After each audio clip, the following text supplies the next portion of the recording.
सुरुवातीला तिथं जाऊया.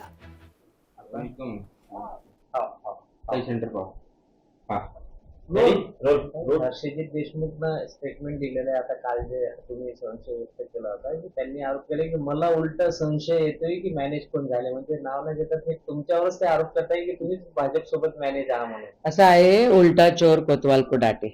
काल आजारी होते, आयसीयू मध्ये होते. म्हणतात 4-5 दिवस त्यांना बाहेर यायला लागतील. डॉक्टरांचं ट्रीटमेंट काय, एन्जिओग्राफी काय आहे, त्याच्यामधनं काही स्टेटमेंट नाही. कम्युनिकेशन पाहिजे की नाही पाहिजे. आणि जर तुम्ही तयार असाल, चला या फील्डमध्ये, चला या लवकर, उद्या या आणि सुरुवात करा. 4-5 दिवस राहिलेले इलेक्शनला, या, निघा बाहेर. कशासाठी नाटकं करताय हॉस्पिटलमध्ये हे करायची? म्हणजे हे सगळे स्टेटमेंट भाजपला कसा फायदा होईल असे त्यांचे स्टेटमेंट्स आहेत. आणि हे काय न पटण्यासारखी गोष्ट आहे, चीड येण्यासारखी गोष्ट आहे. आपल्याच पक्षाची प्रतिमा मलिन करण्याचा प्रयत्न यशोमतीताई करताय. त्यांच्या स्टेटमेंटवर मी प्रत्येक गोष्टीवर बोललं पाहिजे अशातला काही भाग नाही. त्यांची काय आहे कुवत हे आता सगळेजण बघतायत. त्यांच्यात दम असेल तर त्यांनी तयारीपूर्वक यावं आणि निवडणूक त्या ठिकाणी लढवावी. निघा बाहेर, निघा बाहेर, हॉस्पिटलमधनं बाहेर निघा आणि या, चला. डिजिटलच्या मार्फत प्रचार असतो का?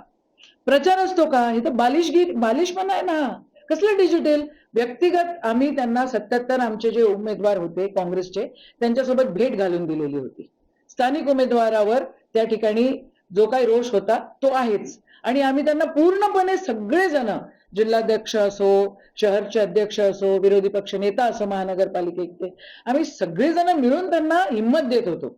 एकाएकी माणूस गायब होते, कधी सुनील दादांवर आरोप करते, मला फोन लावते, कधी काय करते. दिस इज नॉट डन. तुम्हाला जर निवडणूक लढायची असेल, चला बाहेर निघा आणि या इथं अमरावतीला. आणि जसं पूर्ण ही जी सगळी नेते मंडळी आहेत, सगळे नगरसेवक आहेत, 77 नगरसेवकांची तुमची ओळख करून दिलेली आहे. चला या, लढा निवडणूक, आम्ही तयार आहे तुम्हाला सपोर्ट करायला. ज्या पद्धतीने आता जर आपण पाहतो विधान परिषद निवडणुकीमध्ये काँग्रेसच्या उमेदवार जो रुग्णालयामध्ये भरती आहे त्याची आता काँग्रेसच्या हायकमांड कडनं जी आहे ती दखल घेतली गेलेली आहे. संबंधित जिल्ह्यातील मोठ्या नेत्यांना हायकमांड कडनं विचारणा केली जाणार असल्याची सूत्रांची माहिती आहे. हे बघा, जे काय आहे ते पक्षाला सांगितलं जाईल, त्याच्यात काय.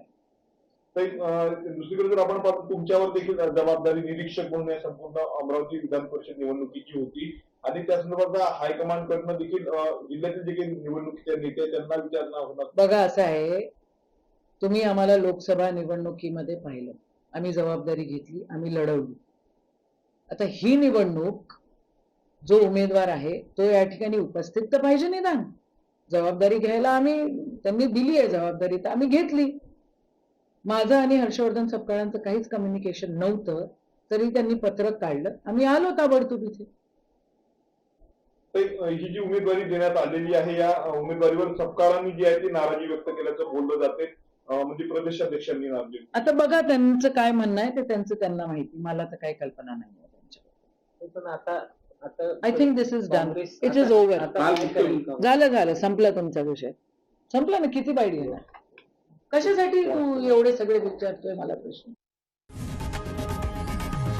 लोकशाही मराठी ऐका, पहा, जागरूक रहा.